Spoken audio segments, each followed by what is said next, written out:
घड्याळात 10:30 वाजले होते. दुसऱ्या दिवशी न्यू जॉईनला काही प्रेझेंटेशन द्यायची होती, पण त्याच्यावर फायनल टच द्यायला राहिला होता.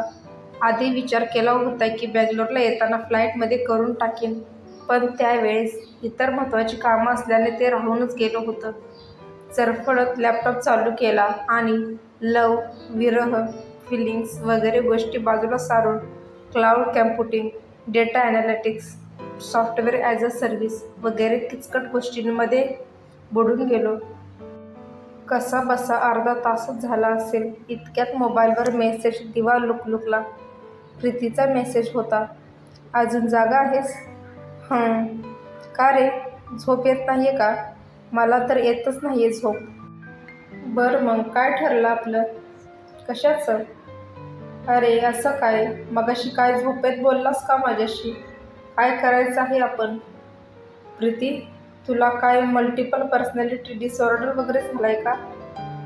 बापरे, कसलं भयंकर नाव आहे हे. काय असतं ते? प्रेमात पडल्यानंतरचा काही डेंजर आजार वगैरे आहे काय? अरे यार, एनिवेज सोड. तू नाही झोपलीस? झोप उडाली आहे माझी. त्यात हे व्हॉट्सअप. वेड लागणारे मला. मोबाईलच बंद करवत नाहीये. बरं ऐक ना, एक मस्त सॉन्ग ऐकते आहे, पाठवू? कुठलं आहे? चांगलं गाणं आहे म्हणून विचारते आहे. ओके, उगाच त्यातून अर्थ काढू नकोस. तू कॉन एअर मूव्ही पाहिला आहेस? निकोलस केजचा ना? हो पाहिला आहे. त्यातलंच आहे, how do I live without you. कसलं मस्त आवाज आहे रे तिचा. असा अंगावर काटा येतो ऐकताना. काय बोर करते का मी तुला? नाही, बोल. तू मगाशी म्हणालास ना, हार्ट अँड ब्रेन वेगवेगळी मतं आहेत. हो, मग आपण कुणाचं ऐकायचं? हार्टचं का ब्रेनचं? ठरवणं कठीण आहे, कारण आपण एक ठरवलं म्हणून दुसरं गप्प बसणार नाही. हार्ट आणि ब्रेन दोघंही मध्ये मध्ये नाक खुपसणारच. मग आपण दोघांपैकी कुणीतरी एकाने स्ट्रॉंग होऊयात. तू होशील? It's impossible for me. मला अजूनही हे सगळं स्वप्नच वाटत होतं. प्रीती आणि माझ्यात हे इतकं सगळं घडेल आणि तेही इतक्या लवकर असं वाटलंच नव्हतं. कसला विचार करतो आहेस तरुण? प्रीती, खरं सांगू, मला अजूनही विश्वास बसत नाहीये की आपण हे बोलतो आहे. म्हणजे मला तू आवडतेस, पण का? लव्ह ॲट फर्स्ट साईट फक्त मुलांनाच होतं का? मुली काय उलट्या काळजाच्या असतात? Don't tell me. आपण कॉलेजमध्ये भेटलो तेव्हाच मी तुला आवडलो होतो. रॉंग. त्याआधीच आवडला होतास मला. म्हणजे? एनिवेज सोड. नाही, मला कळलं पाहिजे. सांग. अरे, नेहा तिच्या मोबाईलवर तुमचे पिक्स दाखवायची. तुझ्याबद्दल सांगायची. का कोणास ठाऊक, पण असं मनात काहीतरी व्हायचं. मला नीट नाही सांगता येणार. तू तिला पाठवलेले SMS वाचून छान वाटायचं. नेहा खूपच बालिश आहे तुझ्यासाठी. You need someone matured like me. Preeti, please stop. I am falling for you. Why are you falling in love with me? I think I already have. I am breathing heavily Tarun. मला वेळ शांततेत गेला. प्रीती म्हणाली. मी पण. बराच वेळ कुणीच कुणाशी बोललं नाही. बघितलंस तरुण, काही तासांपूर्वी आपण प्रेमात पडलो. नाही, आणि हे कदाचित आकर्षण वगैरे आहे असंच म्हणत होतो. आणि आता? हो ना, कसलं ब्रेन आणि कसलं हार्ट. मला तर कुणीतरी भलत्यानेच माझा ताबा घेतला आहे असं वाटतंय. काहीच कंट्रोल नाही माझ्यावर. मी गॉन केस आहे तरुण. सगळं माहिती आहे, सगळं कळतं आहे, तरी पण मी तुझ्याकडे ओढले जात आहे. कसं थांबू स्वतःला? मुलीच्या जातीनं असं इतकं बेभान व्हावं बरोबर नाही ना तरुण हे. मला असं स्वतःला थांबून वागलेलं नाही आवडत प्रीती, आणि जमत पण नाही. माणसाने असं मुक्त होऊन जगावं, मनाला वाटेल तसं. There you go. म्हणजे हर्षच ऐकावत असेल ना. I will hold that gone case for a while if it's okay with you. No, it's not okay with me. Tarun, तुझं ईमेल अकाउंट 50 kg अटॅचमेंट घेऊ शकतं का रे? KG? तुला MB म्हणायचं आहे का? नाही, मी बरोबर विचारलं. मी 50 किलोची आहे. आले असते ईमेलला अटॅच करून. Come on, is this really happening or I am dreaming? मी फोन जोरात गादीवर आपटला. सर्व सेन्सेस पूर्ण बधीर झाले होते. इतक्या वर्षात नेहा कधीच इतकं माझ्याशी रोमॅन्टिक बोलली नव्हती. जे फिलिंग्स आज मला प्रीतीशी बोलताना येत होतं, तसं कधीच मला नेहाबरोबर वाटलं नव्हतं. मी समोरचा मिनी फ्रीज उघडला. आतमध्ये 2 व्हाईट चॉकलेटच्या कॅडबऱ्या होत्या. अधीरासारखी एक कॅडबरी कव्हर फाडून खाल्ली आणि थंडगार कोकचा एक कॅन घशात उतरवला. थोडा वेळ इकडे तिकडे चकरा मारल्या आणि परत मोबाईल हातात घेतला.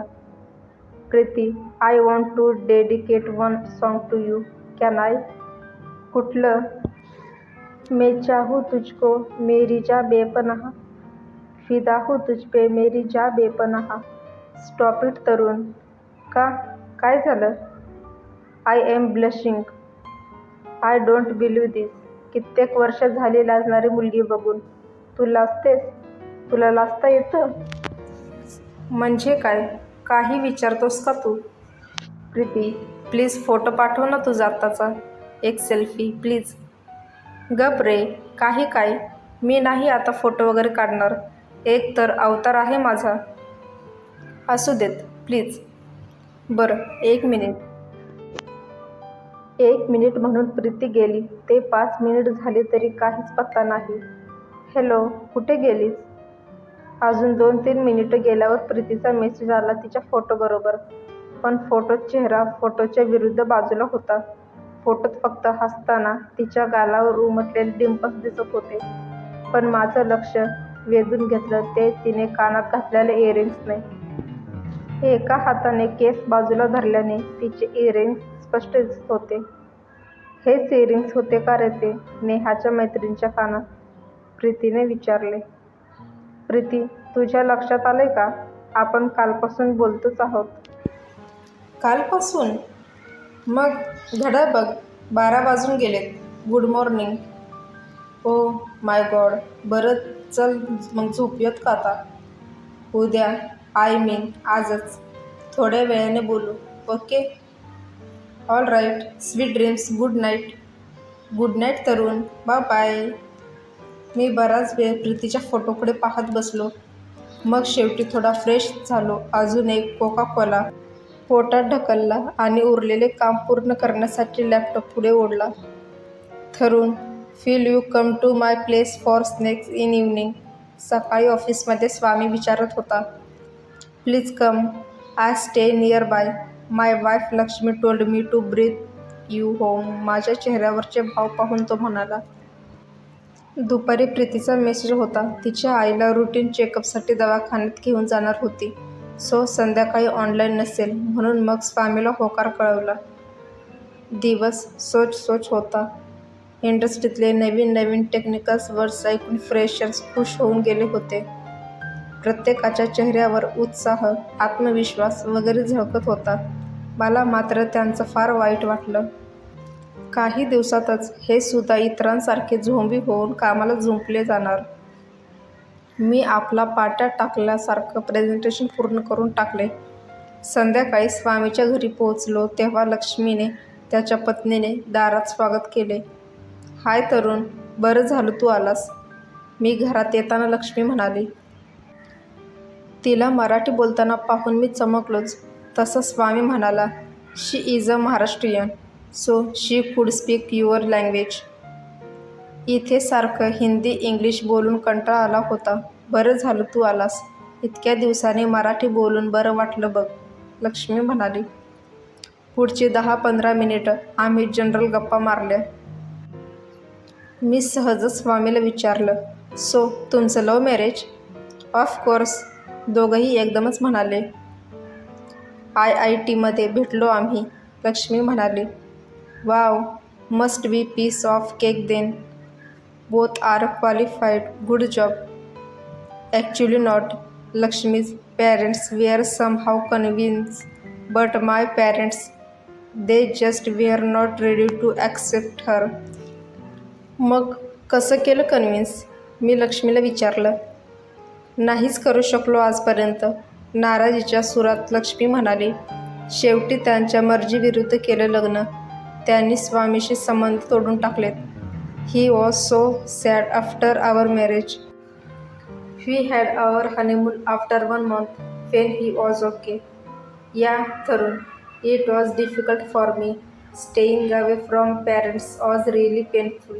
It's not that they were bad, but Lakshmi also meant a lot to me. हो ना, आधी आम्हाला वाटलं नव्हतं की आम्हाला घरून विरुद्ध होईल. नाही तर एकमेकांच्या प्रेमात पडायच्या आधी स्वतःला थांबवलं असतं, लक्ष्मी म्हणत होती. हॉटेलवर परत आलो तेव्हा डोक्यात चक्र फिरत होतं. मी स्वामीच्या जागी स्वतःला ठेवून पाहिलं. आई बाबांचा चेहरा डोळ्यांसमोर येत होता. मी एकुलता एकच. समजा मला पण स्वामीसारखं घरच्यांच्या विरोधात लग्न करून वेगळं राहावं लागलं तर. विचार खरंच असह्य करत होता. वडिलांची रिटायरमेंट जवळ आली होती. आईची पण तब्येत अधूनमधून डाऊन असायची. जशी मला एकटं राहायची सवय नव्हती तशीच त्यांनाही माझ्याशिवाय राहायची सवय नव्हती. प्रीतीसाठी घर सोडून जाताना मी बाबांचा पडलेला चेहरा पाहू शकेन, आईच्या डोळ्यातील अश्रू सहन करू शकेन. सगळाच विचित्र प्रकार होता. व्हॉट्सअप ॲपचा मेसेज दिवा लुकलुकत होता. प्रीतीचा अनरीड मेसेज होता. मेसेज न वाचताच मोबाईल बंद करून लांब सरकावून दिला आणि उशीत डोकं खुपसून शांत पडून राहिलो.